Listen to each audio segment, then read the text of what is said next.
Bom, boa tarde a todos. Meu nome é Fernando Genta, eu sou pesquisador da Fundação Oswaldo Cruz e essa é uma aula da disciplina Fundamentos de Enzimologia, da pós-graduação do Instituto Oswaldo Cruz. Bom, na aula de hoje eu quero retomar um dos pontos que foi colocado na primeira aula da disciplina, que é de características das enzimas, que distinguem as enzimas de catalisadores químicos. Uma dessas propriedades é a possibilidade de regulação da atividade enzimática. E hoje eu quero conversar com vocês sobre as diferentes maneiras, né, que os organismos vivos têm de alterar os níveis de atividade desses catalisadores, tá? São 5 estratégias principais, eu vou ilustrar cada uma delas e discutir uma por uma. A primeira é a quantidade de enzima, é a quantidade do catalisador, né? A gente precisa lembrar, quando a gente discute isso, que catalisadores biológicos, né, em geral são proteicos, né? Enzimas são proteínas, e como toda molécula biológica, o nível, né, a quantidade que existe dessa molécula, acaba sendo definida por um equilíbrio, né, entre síntese dessa molécula e degradação, né? A gente costuma chamar isso de... Isso pode receber diferentes nomes, né, como estado estacionário, ou então o nível homeostático, né? Mas é muito comum em sistemas biológicos, né, você alterar a quantidade de enzima que está presente num determinado órgão, tecido, célula, né, alterando os níveis de síntese ou de degradação. Então, uma das maneiras de aumentar a quantidade de enzima é ativando a síntese ou inibindo a degradação, e uma das formas, né, de você diminuir a quantidade de enzima é você parando a síntese e ativando a degradação daquela proteína. Só para ilustrar, vale lembrar, né, que toda proteína, e aí enzimas incluídas, né, que está, né, ilustrado com essa estruturinha aqui, né, mas são produtos de expressão gênica, né, você tem aqui o DNA, que é desenovelado, transcrito, né, pela RNA polimerase, é produzido, né, o RNA mensageiro, ele sofre modificações, é exportado para o citoplasma, no citoplasma da célula ele é traduzido, né, pela maquinaria do ribossomo, sendo produzida uma proteína que sofre, né, às vezes, né, a ação de mecanismos de enovelamento, e após isso ainda pode sofrer modificações, né, que a gente chama de pós-traducionais, né, glicosilações, outros tipos, né, de modificações covalentes, seguindo ou não uma rota de secreção, né, para o meio extracelular, ou então sendo direcionada para alguma outra organela da célula, né, ou mesmo, né, ficando como uma proteína livre no citosol, né. Todas essas etapas, elas são passíveis de regulação, né? Então, além da gente poder pensar de uma maneira simples, que, olha, você pode aumentar a quantidade de enzima num tecido ou numa célula, simplesmente pela ativação da expressão gênica, né? Isso pode ser resultado, né, de regulação nos mais diferentes níveis, né?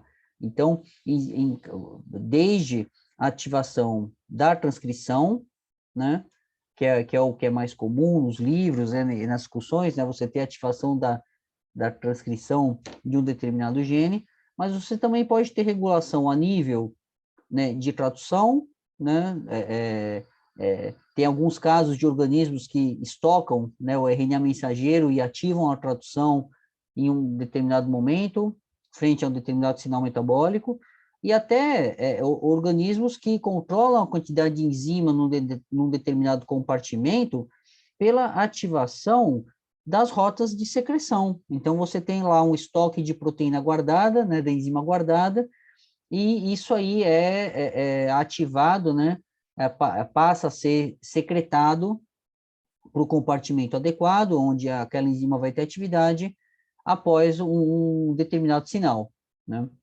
Isso inclusive, é comum e descrito nos organismos que a gente estuda, né, que são, né, insetos vetores, mas enfim, eu vou deixar isso para a aula de outra disciplina, né? Bom, e, por outro lado, você também tem controle da degradação, né? Aqui é só um exemplo, você tem diferentes maneiras, né, pelas quais as enzimas sofrem degradação, mas pensando em proteínas intracelulares, uma das formas mais comuns de controle da quantidade de uma proteína na célula é pela ubiquitinação e degradação via proteossomo, mas isso é só um exemplo, né? Você pode ter outros mecanismos de degradação, mas se a gente está falando de proteínas, né, de enzimas, essa degradação, via de regra, é uma degradação proteolítica. Então, você vai ter proteases que degradam aquela enzima, diminuindo os seus níveis. Então, dessa maneira, a, a regra em sistemas biológicos, né, é que a quantidade de enzima, né, de atividade enzimática que vai ocorrer num determinado compartimento e numa determinada situação, ela é extremamente controlada, é extremamente regulada, tá? Isso não quer dizer que ela seja constante, ela pode variar de acordo com a situação, de acordo com os estímulos, mas, e essa é uma das maneiras principais pelas quais os organismos vivos controlam o seu metabolismo, né? Você ativa determinadas reações enzimáticas, você para de ter outras, de acordo com a, a, a situação, né, metabólica, né, daquele organismo ou daquela célula. Bom, a próxima estratégia que existe para controle e regulação da atividade enzimática, a gente chama de ativação, né, mas aqui eu estou me referindo a um tipo de ativação particular, que é quando enzimas são produzidas na forma do que a gente chama de zimógenos, né? Então, aqui a gente está falando de ativação de um precursor que não tem atividade, tá? Isso recebe geralmente o nome de pró, né? Enzima, ou às vezes pré, né? Pré-enzima, mas o conceito aqui é zimógeno, uma proteína que é inativa por ter uma região que ou impede o acesso do substrato ao sítio ativo, como está nesse exemplo aqui, eu vou detalhar isso, ou então você tem uma certa região da proteína que impede o enovelamento ou a estruturação, de forma que quando você tem a produção dessa proteína completa, ela não tem atividade enzimática. Então, dessa maneira, a gente chama isso, né, de uma forma inativa, né, e essa estrutura, né, você tem uma proteína que tem um pedaço que é retirado para ter atividade, é chamado de zimógeno. Você tem uma série de proteínas que são produzidas dessa maneira, de enzimas que são produzidas dessa maneira, isso é muito comum em enzimas digestivas, é muito comum a gente ver zimógenos de tripsina, de pepsina, de quimotripsina, por exemplo, e aí você acaba recebendo o nome de tripsinogênio, quimotripsinogênio, pepsinogênio. Essa nomenclatura ela se refere a esse tipo de mecanismo, né?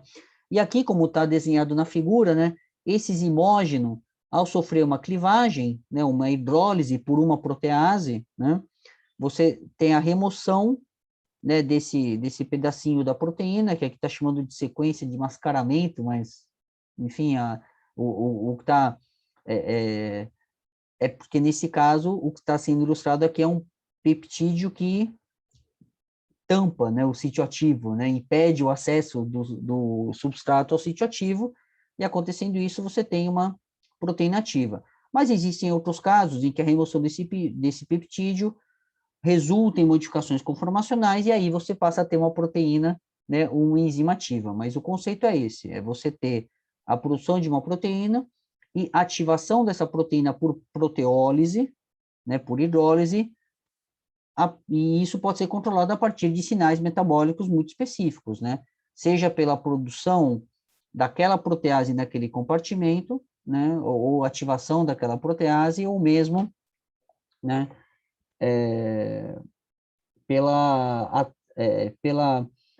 O que se diz também, né? Autólise, né? Que é a autoativação da proteína. Então, se a gente está falando de proteases, por exemplo, em alguns casos você vê, né, que a própria protease ativa pode ativar, né, pode hidrolisar zimógenos, né? Outras moléculas, né, da mesma natureza, né, do mesmo tipo, que estão inativas. Então, isso é chamado de autólise, né? Então, você tem a protease que ativa outras moléculas, né, similares a ela, né, no mecanismo de retroalimentação, de feedback positivo, né? Às vezes, você tem ativação desses zimógenos também por mudanças do pH, ou por ligação de outras moléculas. E aí você tem uma mudança conformacional, você passa a ter uma enzima ativa, e essa enzima ativa pode até, no caso de uma protease, isso é descrito na literatura, passar, né, a essa fase de autólise e de autoativação, né? Bom, o próximo mecanismo que eu quero comentar com vocês de controle é o de modificação química, né? Pensando que enzimas são proteínas sofrem uma série de modificações químicas fisiologicamente, que controlam a sua atividade. Então, você tem inúmeras reações, né, de adição de grupos químicos, né, às cadeias laterais dos aminoácidos de uma enzima. Você tem reações de alquilação, de metilação, de fosforilação, de sulfatação, de glicosilação, uma série delas, né? Eu não pretendo me estender sobre os diferentes tipos, eu só quero apresentar para vocês o conceito. E o mecanismo mais comum, né, é o de fosforilação, que está ilustrado nessa figura aqui. Então, é muito comum você ter receptores e vias de sinalização, né, que alteram, né, ou o que a gente chama de mensageiros secundários, né, no caso aqui, o mensageiro secundário que está ilustrado é o ATP, que ativam e controlam os níveis de atividade dessas enzimas aqui que são chamadas, né, de proteína quinase e proteína fosfatase. Essas enzimas aqui, uma quinase é uma enzima que adiciona fosfato, né? E aqui no caso, né, você tem uma proteína quinase, é uma quinase que adiciona grupos fosfato em outra proteína, né? Então, uma quinase de proteínas, né? Essa é uma outra maneira de ler o nome. Então, aqui a gente tem, por exemplo, nesse meu exemplo, uma proteína-alvo, que a gente, né, no caso seria, no nosso curso, é uma enzima, né? E ela pode ser fosforilada pela ação dessa proteína quinase, e em muitos casos, essa proteína fosforilada, tem uma ação muito diferente da enzima não fosforilada. Ela pode ser ativada por fosforilação, ou você tem enzimas que são inativadas por fosforilação. Os dois casos ocorrem com bastante frequência, né? Vale lembrar que os resíduos de aminoácidos podem ser fosforilados, né? No caso, a serina, a treonina ou tirosina, e a fosforilação se dá, né, pela adição do fosfato ao grupo hidroxila da cadeia lateral desses aminoácidos, né? Né, seguindo o caminho inverso, né, uma proteína que está fosforilada, e aí a gente pode estar falando de uma enzima que é ativa ou que é inativa, ela pode ter a remoção, né, desse grupamento fosfato por uma proteína fosfatase. A remoção desse grupamento fosfato recupera a enzima desfosforilada, e aí isso vai variar de caso a caso. Aqui a gente pode estar falando, né, da remoção desse grupo, da inibição dessa enzima ou da ativação dessa enzima.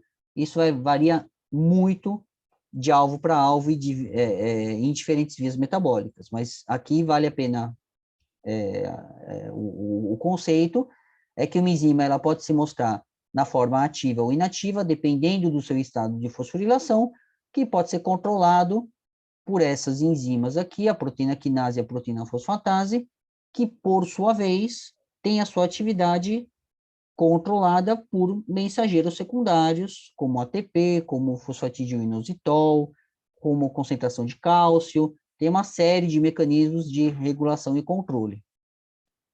Bom, o próximo mecanismo que eu quero comentar com vocês são a presença, né, de inibidores e ativadores. Tá? Esse vai ser um dos mecanismos que a gente mais vai discutir nessa disciplina, é um dos focos de interesse, né, da nossa disciplina, e aqui a gente está falando, né, de moléculas que podem ser pequenas ou não, né? Mas o conceito aqui é você ter uma molécula que se liga à enzima.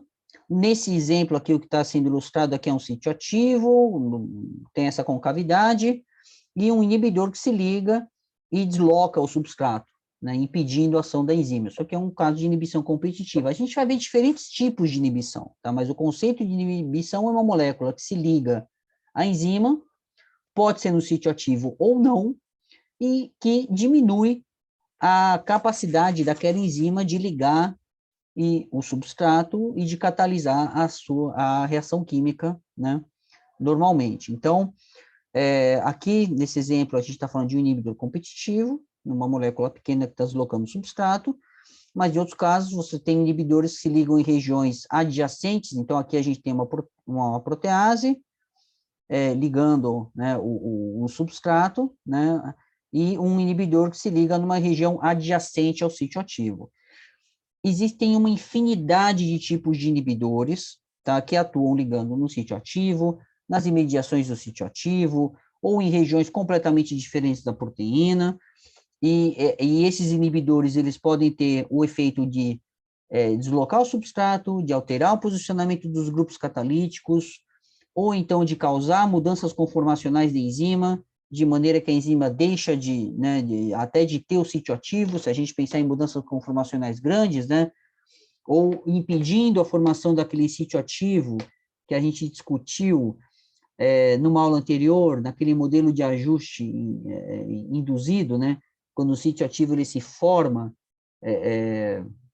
durante a ligação ao substrato, né, existem inibidores que impedem a formação, né, que impedem essas mudanças conformacionais. Então, existe uma gama enorme de tipos de inibição, que a gente vai discutir um pouco nessa disciplina, e cujo estudo foi importante para a proposição e elucidação de conceitos de enzimologia, né, na verdade, a ideia de sítio ativo, a ideia de grupos catalíticos, como esses grupos catalíticos estão no sítio ativo, como é que a enzima pode, né, usar esses grupos para catalisar uma determinada reação química, isso tudo foi proposto e elucidado muito em função do estudo de mecanismos de inibição. Então, por isso, esse é um dos temas importantes da disciplina, né? E da mesma maneira, né, na verdade, de forma inversa, você também pode ter moléculas que se ligam nas imediações do sítio ativo, ou até no próprio sítio ativo, e ativam a enzima, né? Ou aumentando a capacidade dela de se ligar ao substrato, ou aumentando a reatividade dos grupos químicos que existem, né, no sítio ativo. Né? Alguns até se ligam ao próprio substrato, né, fazendo com que o substrato tenha, né, um melhor reconhecimento pela enzima, ou uma melhor reação química, enfim, existe uma infinidade de mecanismos que a gente vai discutir ao longo da disciplina. Aqui eu só quero apresentar o conceito de moléculas que se ligam reversivelmente, tá? Que a gente está falando de moléculas, então a gente não está falando de modificação química, né, que está um pouco, né, muito relacionado ao item anterior, né, seria uma modificação covalente, né, aqui a gente está se referindo a inibidores que são reversíveis, a gente vai ter uma discussão mais aprofundada sobre isso, né, ao longo do curso, né. E o último mecanismo que eu quero comentar com vocês é o mecanismo de alosteria. Na verdade, se a gente for ser rigoroso do ponto de vista conceitual, enzimas alostéricas são enzimas que são passíveis de inibição ou de ativação pela ligação de moléculas, né, que se ligam a regiões que não são sítio ativo, causando mudanças conformacionais, né, ativando ou inibindo essas enzimas. Então, não tem tanta diferença, assim, a diferença para o conceito anterior que eu coloquei é um pouco sutil, tá, mas eu estou falando que é sutil, mas acaba tendo consequências muito grandes do ponto de vista do estudo, né, e dos mecanismos de reação. Então, aqui a gente ilustra que, em geral, o que a gente tem é uma enzima que tem um sítio ativo. No caso de uma enzima alostérica, a gente passa a chamar essa enzima de enzima alostérica quando ela tem um sítio ativo, que reconhece, né, aqui a gente está chamando de sítio catalítico, que é onde ocorre a catálise, onde o substrato é reconhecido, e você tem a presença de um sítio, que é chamado de sítio alostérico, que não tem uma relação espacial próxima com o sítio ativo, ele ocorre em outra região da enzima, e esse sítio aqui, ele pode, né, ligar moléculas, em geral são moléculas pequenas, metabólitos, que ativam ou inibem essa enzima. Esse mecanismo aqui, ele é muito comum em enzimas com proteínas, né, com estrutura quaternária, onde você tem diferentes subunidades, e a ligação desses compostos, né, dessas moléculas nos sítios alostéricos, fazem com que a enzima, fazem com que o complexo, né, de subunidades, né, essa estrutura quaternária, né, tenha uma mudança de conformação, de posicionamento entre as subunidades, né, e aí você acaba tendo uma enzima ativada ou inibida. O que diferencia muito uma enzima alostérica de outras enzimas, né, e é por isso que se faz essa separação, quando a gente apresenta esses modelos, né, é justamente o comportamento cinético, que a gente vai, né,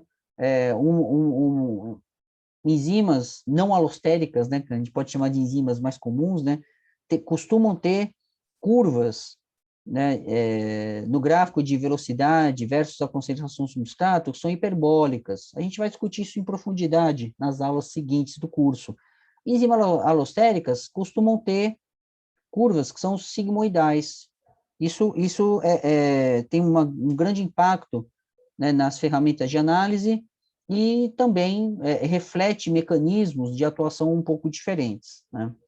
E o que se observa muitas vezes, então, enzimas alostéricas têm essas curvas sigmoidais, né, que quando você tem a presença de inibidores alostéricos e de ativadores, não só os níveis de velocidade, né, de atividade dessa enzima são diminuídos ou aumentados, mas o formato da curva se altera, tá?